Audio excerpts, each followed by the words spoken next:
Susan, Susan, Susan.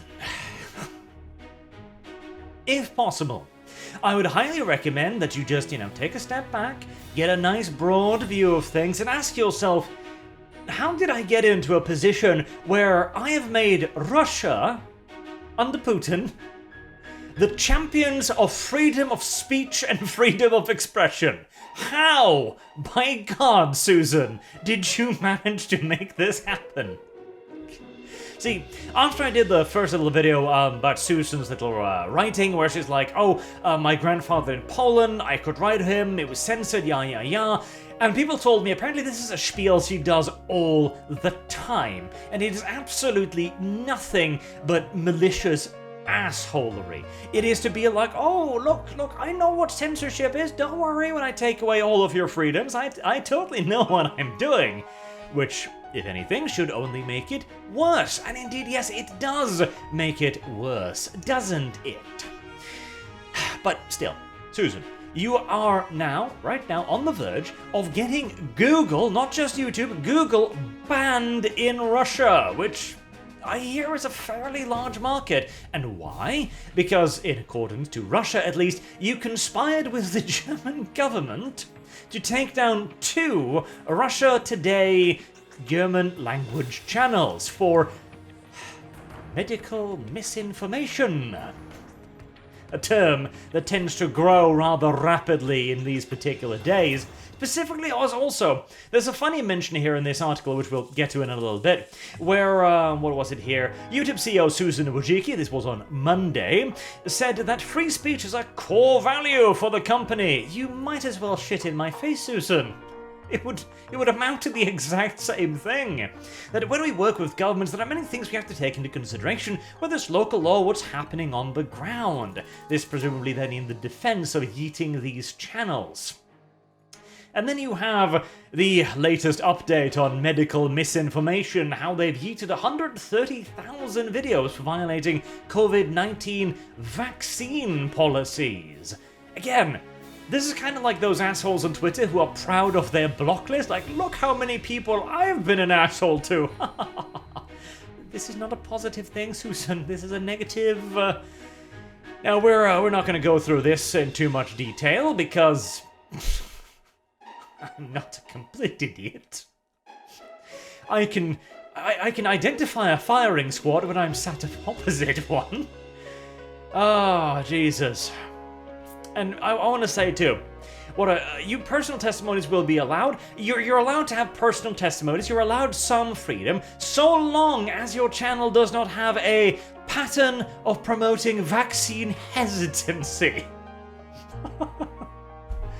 We're not even at the point of misinformation anymore. We're not at the point of channels going, I don't take the Voldemort vaccine. Please don't eat me, bot. I'm not saying this. I'm making a funny joke, okay? I promise. Don't take the Voldemort vaccine because you might grow a 3rd leg or something. No. You are not allowed to promote vaccine hesitancy. Right, I've skirted as close to the firing squad as I'm willing to do in one video, so back to Russia Today. So here's the thing too, right?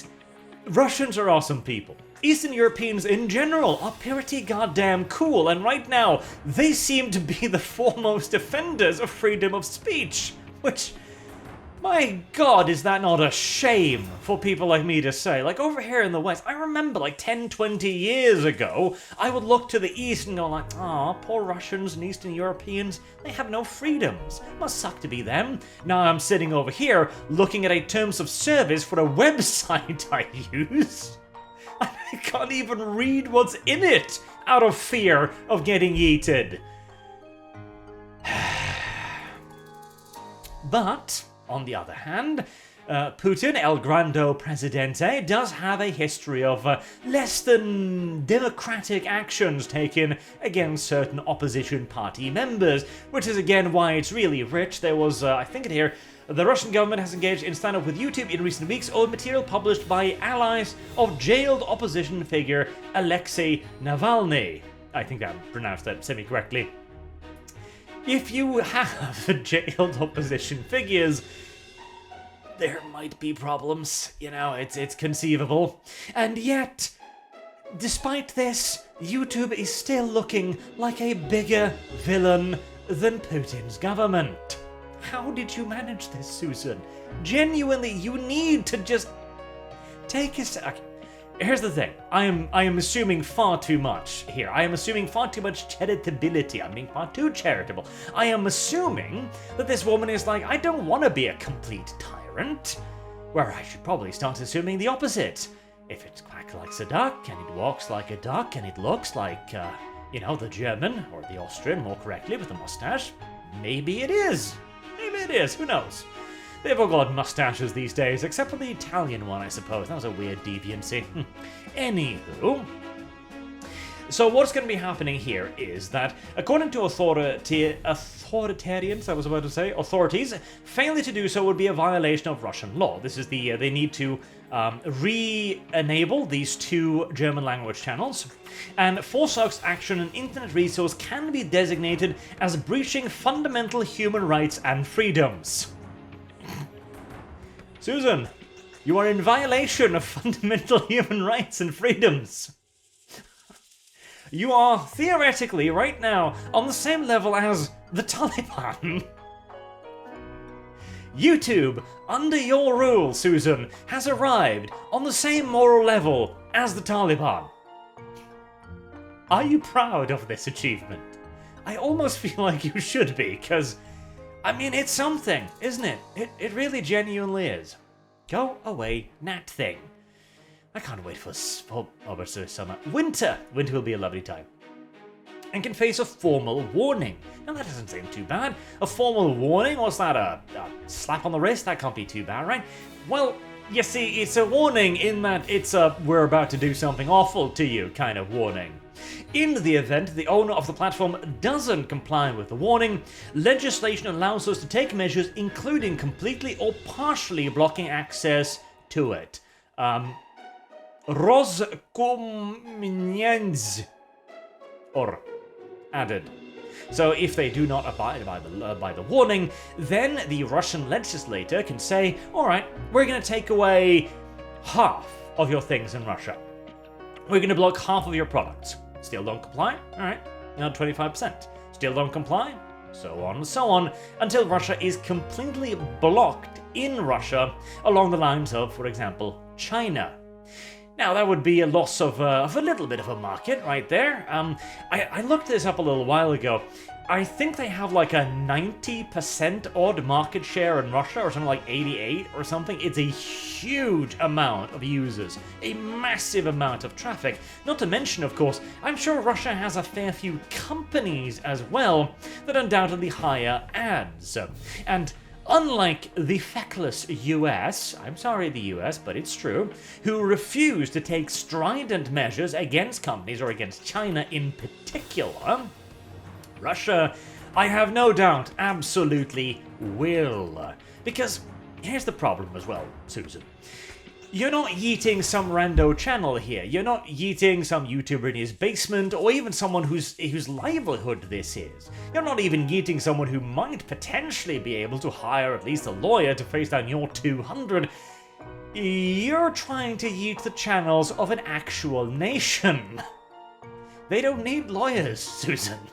They are the law. If they say you can't operate in their country, what, you gonna sue them? Well, that would be funny, if nothing else. Like Russia, we ask that you stop doing this, and Russia just goes like, sure. Come over here, we'll have a court case over it. It's gonna work out super well. Oh, Christ.